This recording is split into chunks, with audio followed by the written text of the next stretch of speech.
नमस्ते दोस्तों, welcome to my channel. आज के वीडियो में हम जानेंगे कि गर्भावस्था में अगर बार बार हमें बुखार आए तो उससे क्या समस्या उत्पन्न हो सकती है, उससे शिशु को क्या दिक्कतें हो सकती है, शिशु के विकास में क्या दिक्कतें हो सकती है, साथ ही साथ प्रेगनेंसी में क्या दिक्कतें हो सकती है, ये सब कुछ हम जानेंगे। इसके साथ ही हम जानेंगे कि हम प्रेगनेंसी में बार बार अगर बुखार आता है तो हमें क्या करना चाहिए, किस कंडीशन में डॉक्टर के पास जाना चाहिए, ये सारी चीज़ें हम जानने वाले हैं आज। तो अगर आपको ये वीडियो देखना हो पूरा तो ज़रूर देखिए, और इसके साथ ही साथ इस वीडियो से जुड़ी कुछ भी पूछना हो तो मुझे कमेंट में ज़रूर पूछिए, और भी कोई नई वीडियो की रिक्वेस्ट हो तो मुझे ज़रूर बताइए, ताकि मैं उस वीडियो पर अच्छे से काम करके आप लोगों के लिए अच्छा से अच्छा वीडियो लेके आ पाऊँ। और अगर आपको मुझसे पर्सनली कुछ बात करनी है तो आप मुझे इंस्टाग्राम पे फॉलो कर सकते हैं, जहाँ पे मैं बहुत सारी चीज़ें अपडेट करती रहती हूँ। तो इंस्टाग्राम का लिंक भी आपको डिस्क्रिप्शन में मिल जाएगा। चलिए अपना वीडियो शुरू करते हैं। अगर गर्भावस्था में बार बार बुखार होने की समस्या किसी भी गर्भवती स्त्री को हो रही है तो इसे गंभीरता से लेना बहुत ज़रूरी है।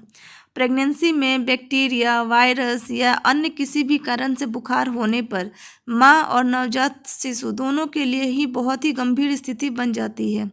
एक अध्ययन में पाया गया है कि जिन महिलाओं को गर्भावस्था से ठीक पहले या गर्भावस्था के शुरुआती दिनों में बार बार बुखार होने की समस्या हुई है, उनके नवजात शिशुओं में न्यूरल ट्यूब दोष की आशंका अधिक पाई गई है। न्यूरल ट्यूब दोष मस्तिष्क की बीमारी है, और यह रीढ़ की हड्डी से भी इसका जन्म दोष हो सकता है, जो कि गर्भावस्था के पहले महीनों में हो सकता है। गर्भावस्था में बुखार भी वायरल संक्रमण दे सकता है। CMV, रूबेला, दाद आदि जैसे वायरस संक्रमण से बच्चे को प्रभावित कर सकते हैं, और भी बहुत सारी कारणें हो सकती है जिसके कारण बुखार हो सकते हैं। आज के वीडियो में इसके बारे में डिटेल में अच्छे से जानेंगे, जिससे कि हर गर्भवती स्त्री को इससे फ़ायदा मिले और उनके गर्भावस्था में उनको बुखार से सामना ना करना पड़े। सबसे पहले जान लेते हैं कि गर्भावस्था में बुखार क्यों आती है। गर्भावस्था में जो हमारी इम्यूनिटी सिस्टम होती है वो बहुत ही वीक हो जाती है। इससे माँ और बच्चे दोनों की सुरक्षा के लिए अतिरिक्त काम करना पड़ता है। इस दौरान शरीर बहुत ही अति संवेदनशील हो जाती है और संक्रमण से ग्रसित हो सकती है, जो बुखार के रूप में दिखाई दे सकता है। आइए हम जानते हैं कि बुखार के क्या क्या कारण होते हैं। सबसे पहला कारण है सर्दी जुकाम। गर्भावस्था के दौरान सर्दी जुकाम तो आमतौर पर होता ही है, जो बुखार से हो सकता है। इस दौरान बहती नाक, खांसी, गले में खराश भी हो सकती है। आमतौर पर यह 3 से 4 दिनों में अपने आप सही हो जाती है।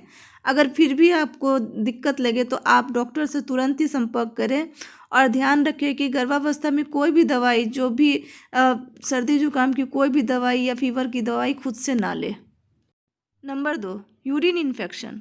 गर्भावस्था के दौरान महिलाएं को यूरिन इन्फेक्शन होने की संकेत ज़्यादातर हो सकती है। यह यूरिन इन्फेक्शन जो हमारी वजाइनल एरिया है वहाँ पे होती है, जिससे कि पेशाब के साथ खून आना भी हो सकता है, या आपको एक्सेस ठंड लगने की प्रॉब्लम भी हो सकती है, और इस कंडीशन में बुखार भी हो जाता है। पेशाब की आवृत्ति में वृद्धि, यानी कि बार बार पेशाब जाना, पेशाब के दौरान दर्द और संक्रमण का सुझाव देता है। यह गर्भावस्था के दौरान आम समस्या नहीं है। इस कारण समय से पहले प्रसव और एमनियोटिक झिल्ली का टूटने की भी आशंका बढ़ जाती है। तो अगर आपको लगता है कि गर्भावस्था में आपको टेम्परेचर हाई है तो आप तुरंत डॉक्टर से मिलें। नंबर 3 लक्षण है पेट का संक्रमण। मुख्य रूप से यह संक्रमण वायरस या कुछ बैक्टीरिया के कारण होता है। इस संक्रमण के कारण उल्टी, दस्त और बुखार जैसे लक्षण हो जाते हैं। यह समस्या एक गर्भवती महिला को हो सकती है। इससे गंभीर परिणाम हो सकते हैं। इसलिए जब भी आपको पेट में हल्का हल्का दर्द हो या पेट में चुभन हो तो आपको डॉक्टर से ज़रूर मिलना चाहिए, क्योंकि हो सकता है कि आपको पेट का संक्रमण हो चुका हो, जिसके कारण आपको बुखार आ सकती है।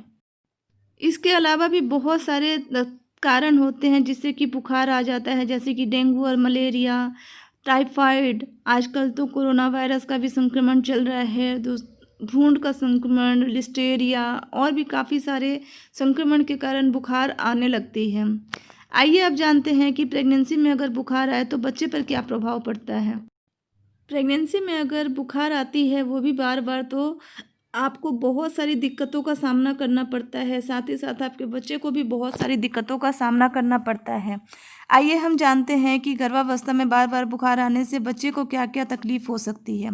सबसे पहले तो विकास में जो भ्रूण होता है उसके विकास में बाधा आती है। गर्भावस्था के दौरान असामान्य रूप से शरीर का तापमान बढ़ना गर्भपात का खतरा बन सकता है या भ्रूण के विकास में भी बाधा आ सकती है। गर्भावस्था के दौरान बुखार विशेष रूप से जन्मजात विकृतियों के साथ जुड़ा होता है। नंबर 2, जन्म दोष की आशंका। एक अध्ययन के अनुसार पाया गया है कि जिन महिलाओं को गर्भावस्था के शुरुआती दौर में बार बार बुखार होने की समस्या आती है, उनके नवजात शिशु में जन्म दोष की आशंका बढ़ जाती है। इसके अलावा भी शिशु को मेंटल हेल्थ और फिजिकल हेल्थ से रिलेटेड बहुत सारी दिक्कतें आती हैं। आइए हम जानते हैं कि गर्भावस्था के दौरान अगर बार बार बुखार आए तो उसे कैसे हम निपटें। गर्भावस्था के दौरान बुखार आ सकता है, इसके लिए ज़्यादा परेशान नहीं होना चाहिए। घर में एक थर्मामीटर ज़रूर रखें जिससे कि आप हमेशा अपना जो टेम्परेचर है उसको चेक करते रहें। अगर यह शरीर के सामान्य तापमान यानी कि 98.6 फ़ारेनहाइट से ज़्यादा है तो आपको डॉक्टर से मिलने की ज़रूरत है। आइए अब जानते हैं कि घरेलू उपाय क्या क्या है जिससे कि आप अपने फीवर को सही कर सकते हैं। सबसे पहला है कि आरामदायक और ढीले ढाले कपड़े पहने, सूती के कपड़े पहने वो ज़्यादा अच्छा होता है। अगर आपको ठंड लग रही है तो आप चादर या कंबल ओढ़ सकते हैं। इस दौरान आपको हाइड्रेट रहना बहुत ज़रूरी है, बीच बीच में पानी पीते रहें। जितना हो सके शरीर को आराम दे। बुखार के कारण आपको चक्कर भी आ सकता है, इसलिए ज़्यादा चलने फिरने की ज़रूरत नहीं होती है। जितना हो सके इस टाइम खुद को आराम दीजिए। हवादार कमरे में रहने की कोशिश करें क्योंकि बंद कमरे में आपको घुटन होगी और आपको बुखार बढ़ने की भी आशंका रहती है। कोई विशिष्ट लक्षण दिखने पर जरूर डॉक्टर के पास संपर्क में जाएं। गर्भावस्था के दौरान कभी भी अपने आप कोई फीवर की मेडिसिन ना ले, नहीं तो वो आपके लिए और आपके बच्चे के लिए बहुत ही खतरनाक हो सकता है। तो इसके लिए ज़रूरी है कि आप अपने डॉक्टर से पहले ही इस बारे में बात करें। फीवर की मेडिसिन, सर्दी खांसी की मेडिसिन और वॉमिटिंग की मेडिसिन, इसके बारे में आप अपने डॉक्टर से ज़रूर पूछ लें और स्टार्टिंग से ही आप इसकी जो दो मेडिसिन अपने पास ज़रूर रखें। अगर बहुत ज़रूरत हो खाने की तो ही खाएं, क्योंकि डॉक्टर हमेशा प्रेगनेंसी में ऐसी मेडिसिन आपको देते हैं जिसका कोई बैड असर बच्चे पे नहीं पड़ता है और जिससे आप भी हेल्दी रहते हो और आपका शिशु भी हेल्दी रहता है और उस पर कोई भी साइड इफ़ेक्ट नहीं होता है। तो दोस्तों, उम्मीद करती हूँ कि आज का जो वीडियो है ये आपको पसंद आया होगा, आपको काफ़ी हेल्प मिली होगी, क्योंकि बहुत सारे लोग मुझे कमेंट करते हैं कि गर्भावस्था में बार बार जो फीवर आती है उससे क्या क्या दिक्कतें हो सकती है। तो इसके बारे में मैंने आपको डिटेल में बताने की कोशिश की है।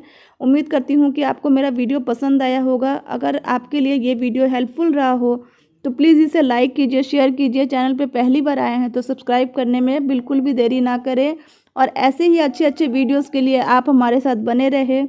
और भी किस टॉपिक पर आपको वीडियो देखना है मुझे कमेंट में बताते रहें और इस वीडियो से रिलेटेड कोई भी क्वेरीज हो तो मुझे कमेंट में ज़रूर लिखें।